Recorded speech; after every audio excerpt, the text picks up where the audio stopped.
Selamat pagi buat kita semua. Kita mengucap syukur kepada Tuhan Yesus karena pagi ini kita bangun dalam keadaan sehat, badan kita terasa segar, dan pagi ini kita akan membaca firman Tuhan kembali dan kita berdoa. Bapa di sorga, terima kasih ya Bapa untuk pagi ini Bapa. Engkau bangunkan kami dalam keadaan sehat, badan kami terasa segar. Terima kasih berkat yang begitu indah untuk kehidupan kami. Bapa di sorga, kami akan kembali membaca firman-Mu. Ajari kami Bapa, taruhlah apa yang ingin Engkau taruh dalam hati kami masing-masing, supaya kami dapat melakukan turut kehendak-Mu, menyenangkan hati-Mu saja. Bapa di sorga, sempurnakan doa kami, hapuskan segala dosa dan pelanggaran kami, supaya kami layak Bapa dekat-dekat kehadiran-Mu. Terima kasih ya Bapa, di dalam nama Tuhan Yesus, Juru Selamat dan Penebus kami. Amin. Pagi ini kita akan membaca firman Tuhan kembali. Di video yang lalu, perumpamaan tentang domba yang hilang. Jadi kita udah sedikit mengingat itu ya. Kalian udah pasti lihat, aku lihat thumbnailku aja waktu aku bikin itu, rasanya itu aku gitu. Domba yang hampir jatuh ke jurang itu aku bilang. Dan kalau lihat itu ya, apalagi kalau kita flashback ke belakang, bagaimana kehidupanku dulu, bagaimana dan bukan hari ini aku udah jadi suci juga, enggak. Makanya seperti aku bilang kembali lagi, justru karena saat sekarang yang aku rasakan, semakin aku dekat dengan Tuhan itu setannya semakin tambah dekat gitu loh. Dan dia mencoba mau mengambil damai sejahteraku. Dia coba untuk mengecohkan pikiranku, ya, mau mengambil damai sejahtera, mau mengambil sukacita, mau mengambil kedekatanku dengan Bapa. Jadi malah sekarang itu justru sensitifnya lebih tambah naik gitu. Tetapi kalau aku andalkan kedaginganku, aku nggak mampu. Tapi aku ngerti. Jadi di sini seperti aku bilang, andalkan selalu Tuhan dalam kehidupan kita masing-masing. Karena tanpa Tuhan, kita nggak bisa ngelawan si iblis itu. Karena rivalnya Setan adalah Tuhan itu sendiri. kita ini seperti alat. Kita ini kacau balau kalau kita sudah di luarnya Tuhan, tersiksa. Karena kalau sudah masuk ke area-area si setan, artinya kita udah di luarnya Tuhan. Mau kita bilang, aku nggak apa-apa, atau kelihatannya masih baik-baik saja, hati-hati karena kita sudah di luarnya Tuhan. Artinya setan sudah, kapan waktunya kita tinggal di crashing sama dia, dihancurkan sama dia. Jadi jangan termanipulasi seperti aku bilang, jangan harus melek, harus buka mata, karena hari-hari ini pekerjaan setan itu dia bukan, ibaratnya bukan cara kayak merampok atau apa segala macam yang seperti itu, tapi kita dibuat dia dirampok damai sejahtera kita. Dia mengambil sukacita kita, sehingga kadang-kadang apa yang sudah kita punya pun itu kita rasa kurang. Apa yang sudah kita ada pun dari orang lain itu pun kita merasa kurang. Karena permainan itu tadi si iblis tadi. Padahal kita sudah cukup ini, sudah cukup itu, sudah ada ini. Tetapi dia goda kita dengan ketidaksyukuran kita. Karena di dalam Alkitab dia bilang, mengucap syukurlah dalam segala hal. Jadi nggak ada dibilangnya harus pada saat kita bahagia baru mengucap syukur, pada saat kita kecelakaan atau problem segala macam kita nggak mengucap syukur. Jadi Tuhan mengatakan kita harus mengucap syukur dalam segala hal. Karena kembali lagi seperti aku bilang, kalau Tuhan sampai mengizinkan itu terjadi, ada sesuatu hal yang harus kita pelajari, dalam artian kita juga ditingkatkan lagi pengetahuannya. Jadi dengar-dengaran akan Tuhan itu sangat penting buat tubuh dan jiwa kita ini. Karena kalau kembali lagi aku bilang, kalau setan hanya ingin dia merampas kita, merampas kebahagiaan kita, sukacita kita dirampas sama dia. Dan bahkan kita mau diambil daripada Tuhan itu, daripada Bapa itu. Dia nggak mau dia sendiri di neraka. Dia mau ada temennya. Jadi dia ambil manusia ini sama dia. Sementara kita ini diciptakan oleh Bapa kita, segambar dengan dia.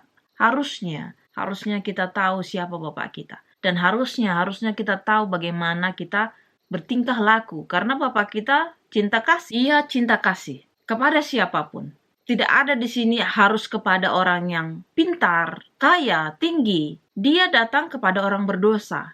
Kita harus ingat itu. Tapi bukan berarti kalau kita sudah berdosa, sudah bertobat, kita lakukan lagi. Itu namanya bebal. Karena di Amsal dikatakan, seperti anjing kembali ke muntahnya, demikianlah orang bebal itu mengulangi kebodohannya.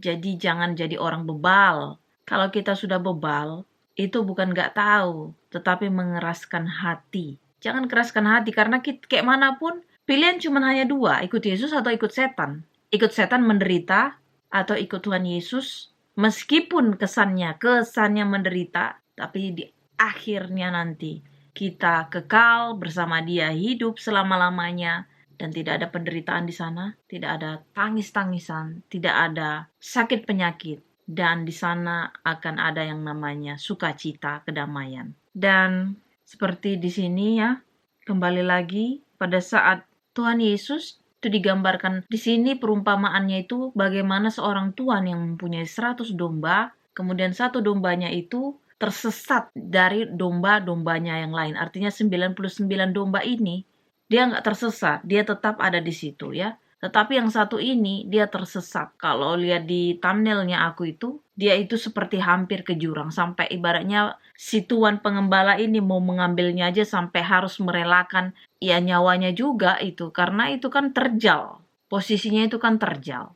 Bisa jadi dia juga jatuh untuk menyelamatkan si domba yang satu ini. Tetapi itulah Tuhan kita, memang dia sudah terbukti karena dia turun langsung menjelma sebagai manusia. Bapa kita itu luar biasa. Dia punya segala cara untuk menyelamatkan kita. Tergantung kitanya, kita mau apa enggak, itu aja jawabannya. Karena dia sudah menyediakan. Artinya kalau tuan rumah sudah menyediakan, kita tinggal masuk. Kita tinggal ikuti aturan yang ada di sana. Tapi kalau kita nggak masuk, tuan rumah nggak bisa menyediakan apapun buat kita. Kadang-kadang memang dalam pikiran kita sangat sulit ya mengikuti apa yang telah dibuat Tuhan Yesus. Tetapi percayalah, selama kita tetap kuat pegang-pegangnya, artinya jatuh bangun dalam arti bukan melakukan dosa lagi ya. Tetapi dalam arti kayak introspeksi diri sendiri. Kayak aku kadang-kadang mungkin seperti udah mulai damai sejahtera atau kedamaian di dalam hatiku, damai sejahteranya udah hilang, udah hampir hilang katakanlah seperti itu. Aku langsung bilang, oh Tuhan, biarlah selalu Engkau dalam hatiku, biarlah Engkau selalu menjadi penghiburku, dan biarlah namamu dipermuliakan bukan namaku. Dan biarlah aku selalu berada di dekatmu. Karena seperti aku bilang, kalau kita lengah, celah setan itu gampang sekali masuk. Langsung dia lulu lantah dibuatnya. Jangan pernah buka celah. Kalaupun terjadi itu atas kesilapan, cepatlah sadar. Cepat-cepatlah bertobat. Cepat-cepatlah minta ampun sama Tuhan. Dan jangan mengulangnya lagi. Kalau kita terpleset atau apa, cepat sadar.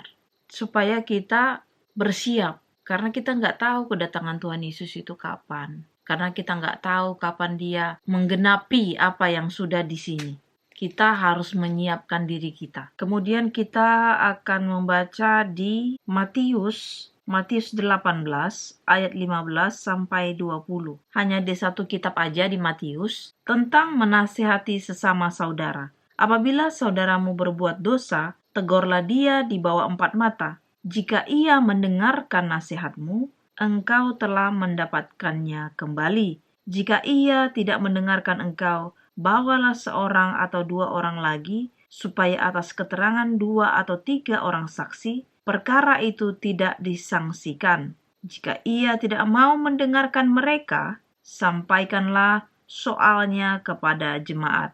Dan jika ia tidak mau juga mendengarkan jemaat, pandanglah dia sebagai seorang yang tidak mengenal Allah atau seorang pemungut cukai. Aku berkata kepadamu, sesungguhnya apa yang kamu ikat di dunia ini akan terikat di sorga, dan apa yang kamu lepaskan di dunia ini akan terlepas di sorga. Dan lagi aku berkata kepadamu, jika 2 orang daripadamu di dunia ini sepakat meminta apapun juga, permintaan mereka itu akan dikabulkan oleh Bapa-Ku yang di sorga. Sebab di mana 2 atau 3 orang berkumpul dalam namaku, di situ aku ada di tengah-tengah mereka. Jadi ini udah jelas banget ya.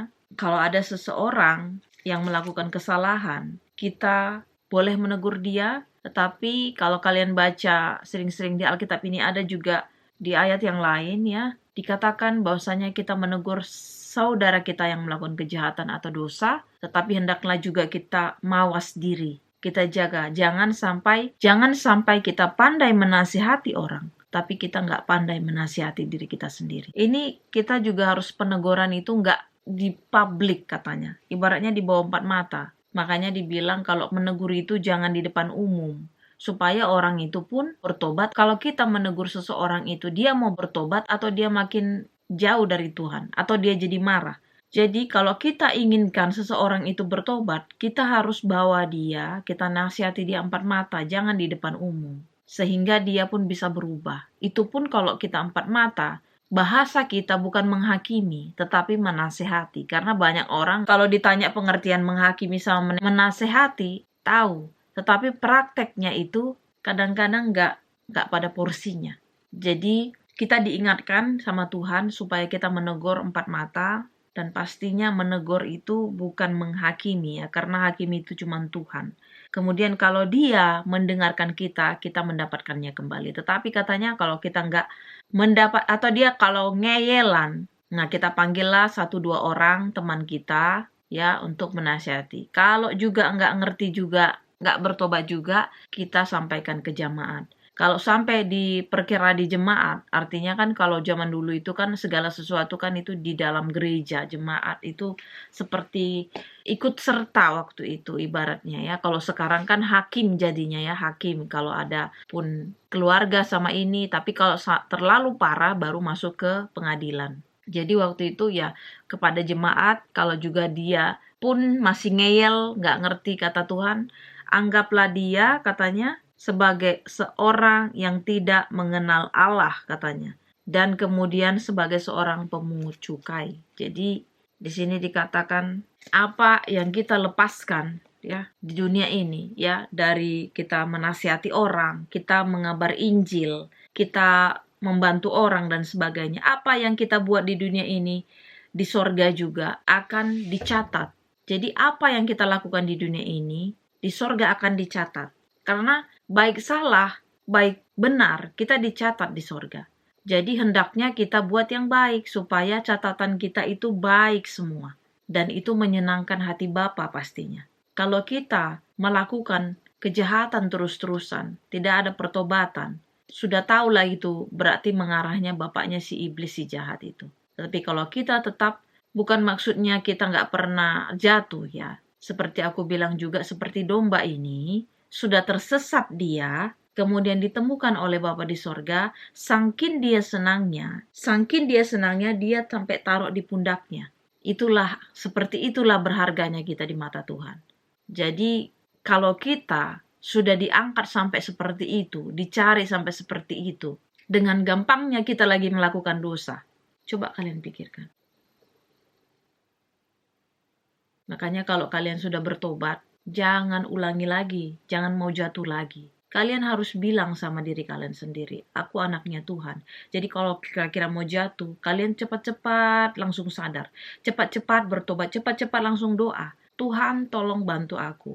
Karena itu yang aku lakukan. Jangan kalian pikir pencobaan atau ujian atau apapun aku nggak hadapi dalam kehidupanku. Aku juga menghadapi sama seperti kalian juga. Dan kalau mau dibilang, setelah sampai sekarang ini, poin ini, di titik ini, semuanya karena Tuhan, bukan karena gagah-gagahan diriku, bukan karena kuat dan hebat aku, bukan karena kemampuanku, kepintaranku, bukan. Tetapi semuanya itu karena kasih karunia Tuhan. Jadi satu hal, kalau kita mau dibentuk sama Tuhan, sekalipun seperti aku bilang, pikiran kita ini sudah dikuasai oleh si iblis, si jahat itu. Tapi kalau kita juga mengundang Tuhan ke dalam pikiran kita akan melakukan yang baik. Meskipun ibaratnya dia ada di situ juga, si iblis itu.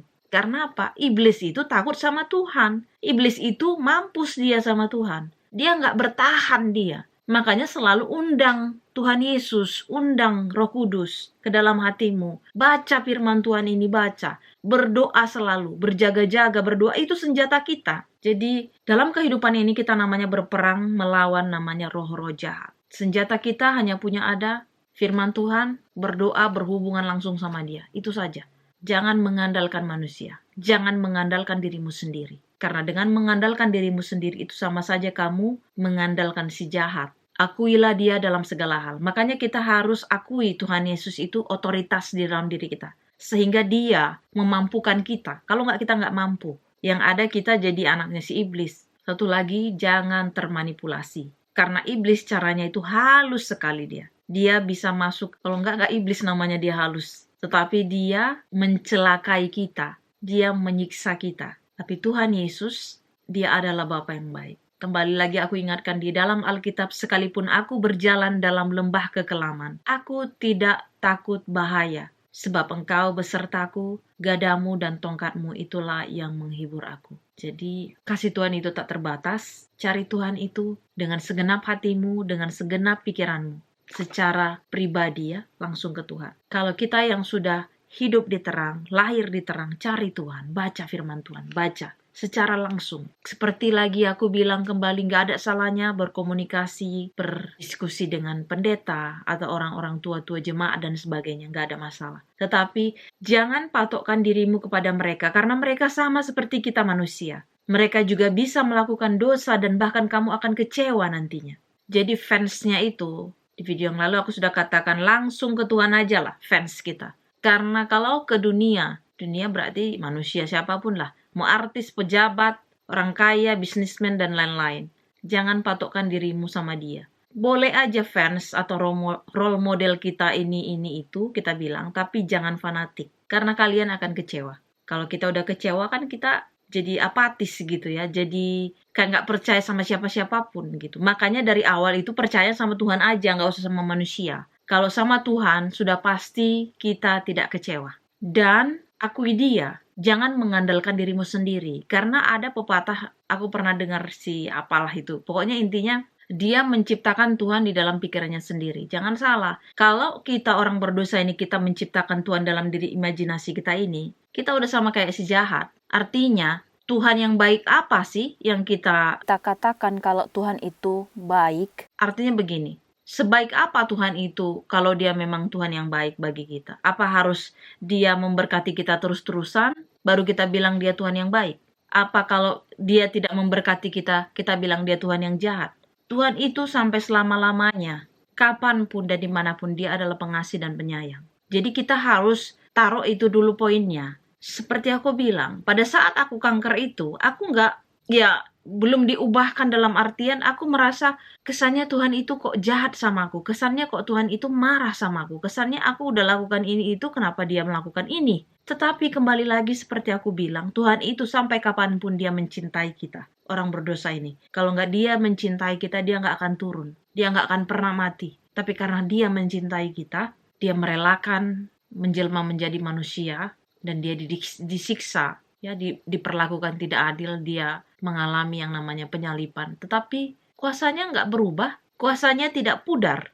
Hanya dia mengalami 3 hari itu aja. Selesai itu dia bangkit dan dia menunjukkan kuasanya. Jadi jangan pernah ragu. Aku bilang di sini jangan kalian ragu. Jangan pernah tinggalkan Tuhan, tetap pegang Tuhan.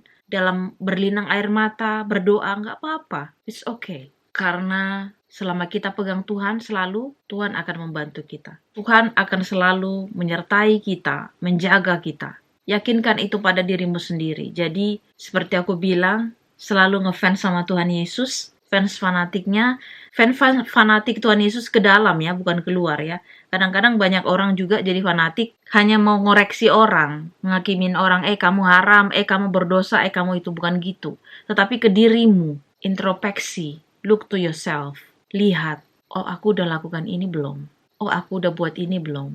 Oh aku udah menyenangkan hati Tuhan belum? Itu yang dilihat. Bukan kita jadi hakim sama orang. Nggak seperti itu. Kalau udah seperti itu, udah jadi kayak orang Farisi dan ahli-ahli Taurat kitanya. Jadi baca firman Tuhan kembali ya. Seperti aku bilang, buka Alkitabmu, baca firman Tuhan. Baca. Karena dibilang kan juga firman Tuhan ini adalah menegur kita, memperbaiki yang tadinya bengkok menjadi lurus. Kalau kita mau, udah benar enggak kita ini, baca firman ini. Supaya kita dituntun sama Tuhan. Dan minta Roh Kudus ya, jangan mengandalkan dirimu sendiri. Seperti aku bilang, kekuatan kita, pengetahuan kita, Nggak sanggup. Nggak sanggup membebaskan kita. Itu tidak sanggup. Yang sanggup hanya Tuhan Yesus. The one and only Jesus can free yourself. Jadi cuma hanya Tuhan Yesus yang bisa membebaskan dirimu sendiri. Gak ada yang lain.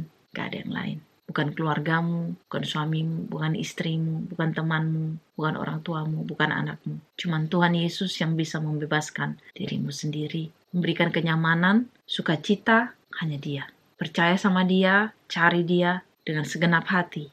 Mau dibentuk, rendahkan dirimu di hadapannya. Rendahkan hatimu di hadapannya. Sehingga kita dimampukan. Aku bukan orang yang sempurna, tetapi aku banyak sekali belajar dibentuk sama Tuhan, sehingga aku bisa mengatakan ini dari hatiku yang paling dalam. Dia adalah pengubah dari segala sesuatu. Dia adalah Tuhan di atas segala Tuhan, Raja di atas segala Raja, penguasa di atas segala penguasa, tabib di atas segala tabib. Percayakan hidupmu hanya kepada Tuhan saja. Jangan kepada manusia, kepada dirimu sendiri, atau kepada keluargamu, atau kepada temanmu, atau kepada apapun, hartamu yang lain-lain, jabatanmu. Jangan pernah. Percayakan kepada Dia satu-satunya, Tuhan kita dan Juru Selamat kita, Bapa kita yang baik. Inilah doa dan harapan kita berdoa. Bapa di sorga, terima kasih Bapa atas firman-Mu. Begitu indah menyehatkan tubuh dan jiwa kami. Ajari kami selalu Bapa, taruhlah sesuatu yang ingin Engkau taruh ke dalam hati kami supaya kami melakukan firman-Mu. Turut kehendak-Mu, menyenangkan hati-Mu Bapa. Ajar-ajari kami selalu Bapa. Ingatkan kami. Banyak sekali dosa dan pelanggaran yang kami lakukan Bapa. Hapuskan itu semua. Supaya kami layak selalu dekat-dekat kehadiran-Mu yang suci. Sempurnakan doa kami Bapa. Kami berdoa di dalam nama Tuhan Yesus, Juru Selamat dan Penebus kami. Amin. Terima kasih sudah menonton video ini. Tuhan Yesus memberkati. Amin.